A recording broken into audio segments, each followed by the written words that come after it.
A very good morning to all. I am Pooja Sharma and students, this is our topic sentence and phrases, as we have already covered this in our previous video. What is subject, what is predicate, and today we will learn what is an object. Yes students, this is our topic, what is an object. Students, हम सब पहले ही जान चुके हैं कि object क्या होता है। जब हमने पार्ट्स ऑफ स्पीच की वीडियो की थी तो पार्ट्स ऑफ स्पीच में हमने ये पढ़ा था कि जो नाउन है और प्रोनाउन है वो सब्जेक्ट और ऑब्जेक्ट दोनों का काम करते हैं। अब ऑब्जेक्ट हमारे कहाँ आते हैं? ऑब्जेक्ट हमारे जो आते हैं वो आफ्टर वर्ब आते हैं। कहाँ आते हैं? After verb. ठीक है। सेकेंड थिंग कि जो भी काम सब्जेक्ट करता है तो उसको जो है रिसीव ऑब्जेक्ट करता है। ठीक है। जो भी एक्शन सब्जेक्ट के द्वारा किया जाता है उसको रिसीव जो है ऑब्जेक्ट करता है, तो इसीलिए हम ऑब्जेक्ट को क्या बोलते हैं? रिसीवर। Yes, receiver. जो भी काम सब्जेक्ट के द्वारा किया जाता है। अब हमारी फॉर्मेशन क्या होगी? Subject plus verb plus object. Yes students, अब हमारी जो सेंटेंस की फॉर्मेशन होगी वो क्या होगी? Subject verb plus object. अब देखो, अब हमारा सब्जेक्ट जो वर्ब से पहले आता है, नाउन या प्रोनाउन, वो हमारा होता है सब्जेक्ट, और जो आफ्टर वर्ब आता है, नाउन या प्रोनाउन, ठीक है, वो हमारे क्या होते हैं? ऑब्जेक्ट। अब ऑब्जेक्ट एक एग्जांपल ले लेते हैं। फर्स्ट, ठीक है, आई टीच यू। ठीक है, first example is I teach you. ठीक है, हेयर वर्ब को आप आइडेंटिफाई करो। This is verb teach. ठीक है, and subject comes before, I is pronoun, है ना, और ये यहाँ पर क्या काम करेगा? हमारा सब्जेक्ट का। Now what is subject doing here? Subject क्या काम कर रहा है यहाँ पर? सब्जेक्ट यहाँ काम कर रहा है टीचिंग का। टीच कर रहा है, वो पढ़ा रहा है। किसको? किसको? सब्जेक्ट टीच कर रहा है यू को, आपको। ठीक है, तो जो इसका जो एक्शन है उसका फल किस पर पड़ रहा है? यू पर। You is an object. अब देखो, फर्स्टली टीच वर्ब है, और हमारी जो फर्स्ट बात थी आफ्टर वर्ब, वर्ब के आफ्टर आया हमारा ऑब्जेक्ट। ठीक है। सेकेंड बात मैंने आपको कही थी कि नाउन और प्रोनाउन मोस्टली जो है सब्जेक्ट का रोल करते हैं या फिर ऑब्जेक्ट का। अब ऑब्जेक्ट का रोल यहाँ पर, ये भी प्रोनाउन है, तो this is our second person, personal pronoun का, और ये क्या है यहाँ पर? हमारा ऑब्जेक्ट है। और तीसरी बात, रिसीवर। आई ने टीच किया और उसको रिसीव किसने किया? यू, आपने। ठीक है, इसी तरह से हम यहाँ पर एक क्वेश्चन अराइज कर सकते हैं। आई टीच होम, मैं किसे टीच करती हूँ? ठीक है, this is the answer of question home. ठीक है, नेक्स्ट आई टीच। फिर से आई टीच व्हाट? तो हम इसका भी आंसर ले लेते हैं। I teach what? But I am teaching here English.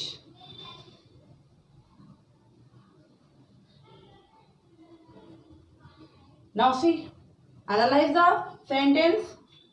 This one is subject, this is our verb, and this is our object. ठीक है। Now object are those words which answered whom and what. अब object जो है वो कौन से words होते हैं? जो whom और what का आंसर देते हैं। ठीक है, किसका आंसर देते हैं हमें? whom और what का। ठीक है, let's take another example. I'm combining these two sentences in one.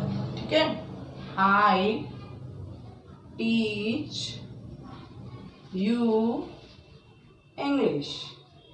Now see, what is the difference? See, first identify the verb. This is our verb. Before verb, there is subject. Okay? This is our subject. Now, you is our object. After verb, this is our object. And what about teach? What about English? English is क्या? English is also object. Now, I am giving them number, object 1 and object 2. Yes. Students, when there is a transitive form, ठीक है, teach हमारी क्या transitive form of verb है. जब हमारी transitive form of verb आती है, उसको कंप्लीट करने के लिए, उसके जो है आंसर देने के लिए हमें कुछ शब्दों की नीड पड़ती है, वो भी हमारे ऑब्जेक्ट होते हैं. ठीक है, इनट्रांजिटिव वर्ब जो होते हैं वो अपने आप में कंप्लीट होते हैं, उन्हें जो है वर्ड्स की नीड नहीं पड़ती. तो यहाँ पर टीच हमारा जो है ट्रांजिटिव वर्ब भी है.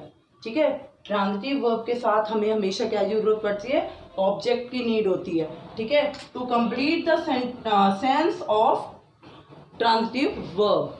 ठीक है, now I am talking about object 1 and object 2. ठीक है, object 1 and object 2, what are they? Let's see. Yes, direct object and indirect object. ठीक है, now see which one is direct and which one is indirect.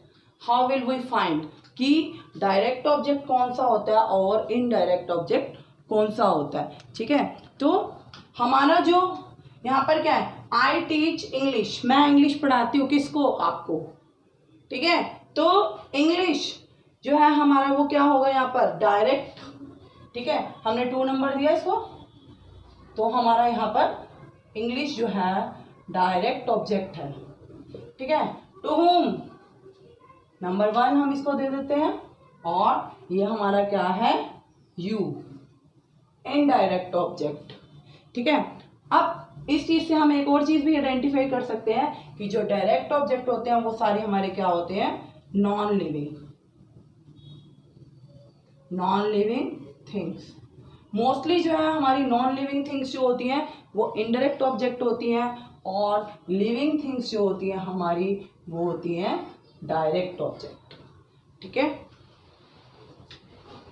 I hope you understand the concept of object.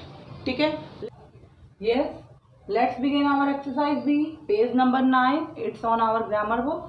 Okay, now in this exercise we have to circle the direct object and underline the indirect object. अब हमने क्या करना है? जो direct objects हैं इन sentences में उनको तो सर्कल करना है, और जो इनडायरेक्ट ऑब्जेक्ट है उनको अंडरलाइन करना है. ठीक है, अब डायरेक्ट ऑब्जेक्ट कौन से होते हैं? एक बार फिर से रिकॉल करो, कौन से होते हैं हमारे?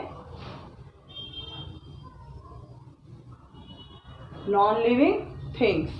और डायरेक्ट ऑब्जेक्ट कौन से होते हैं हमारे? Living things. ठीक है, अब इसमें जो है आपके जो डायरेक्ट ऑब्जेक्ट हैं उनको आपने क्या करना है? सर्कल करना है. Okay, see our first sentence, my father bought us a new TV set. ठीक है, first identify the verb. Which one is verb here? This is bought. पिताजी ने क्या किया? खरीदा. ठीक है, बॉट किया. क्या क्या बॉट किया हमारे लिए? एक टीवी सेट. ठीक है, टीवी सेट, और किसके लिए? For home? अस, हमारे लिए. ठीक है, here us is living, then underline here. Okay, and a new TV set, circle. ठीक है, next, grandmother told them a story. grandmother ने उन्हें एक कहानी सुनाई. अब grandmother, ठीक है, first identify the verb. grandmother is subject here. Okay, what did grandmother do? She told a story. Okay, to whom? them, उनको सुनाई. ठीक है, तो यहाँ पर स्टोरी क्या है हमारी? नॉन लिविंग, एंड them क्या है? Living.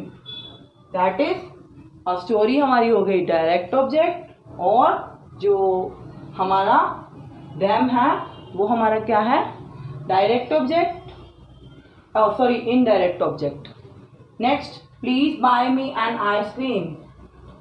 Now this is an imperative sentence. ठीक है, will detail in next video about the types of sentences. ठीक है, सिर्फ आपको यहाँ बता देते हैं इम्पेरेटिव सेंटेंसेस जो होते हैं वो आप प्रीवियस क्लासेस में भी पढ़ चुके हैं.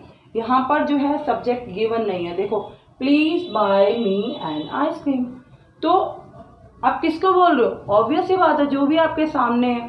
ठीक है, please buy me an ice cream, तो आप किसको बोल रहे हो? ये सामने वाले को बोल रहे हो आप. That means you. जो इम्पेरेटिव सेंटेंस होते हैं उसका सब्जेक्ट कौन सा होता है? यू. ठीक है, तो यहाँ पर बाय हमारा क्या है? वर्ब. तो हम जो भी हमारे सामने पर्सन है उसको बोल रहे हैं you please buy me an ice cream. तो इम्पेरेटिव सेंटेंसेस में जो है सब्जेक्ट नहीं होता, ऑब्वियस होता है, वहां पर यू ही सब्जेक्ट होता है.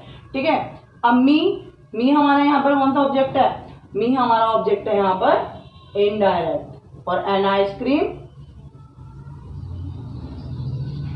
Direct object. ठीक है, next, she solve the problem. उसने मेरी प्रॉब्लम सॉल्व की.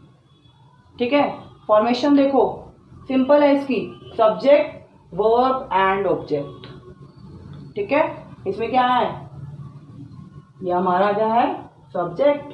This one is our object, और ये हमारी क्या है? Simple object. वर्ब के बाद जो हमारा ऑब्जेक्ट आया. ठीक है, तो इसमें से ये हमारा सिंपल ऑब्जेक्ट है, तो यहाँ पर हम कोई भी डायरेक्ट या इनडायरेक्ट ऑब्जेक्ट नहीं निकालेंगे. अगर निकालेंगे तो ये हमारी द प्रॉब्लम क्या होगी? द प्रॉब्लम हमारी होगी डायरेक्ट ऑब्जेक्ट. ठीक है, next is I need your help. Your help जो है ये इकट्ठा ही आपका जो है डायरेक्ट ऑब्जेक्ट है. Okay, your help. Example, father gave Manu his pocket money. Father ने जो है मनु को अपनी पॉकेट मनी दी. अब वर्ब को आइडेंटिफाई करो सबसे पहले. This is verb. What did father gave? Pocket money. To whom? Manu. Manu को दी, क्या दी? पॉकेट मनी दी. तो अब पॉकेट मनी यहाँ पर क्या है? पॉकेट मनी हमारा क्या है? नॉन लिविंग थिंग्स और डायरेक्ट ऑब्जेक्ट, और मनु क्या है हमारा? Indirect object. ठीक है, क्योंकि फादर ने पहला काम क्या किया? पॉकेट मनी देने का. किसको दी? मनु को. ठीक है,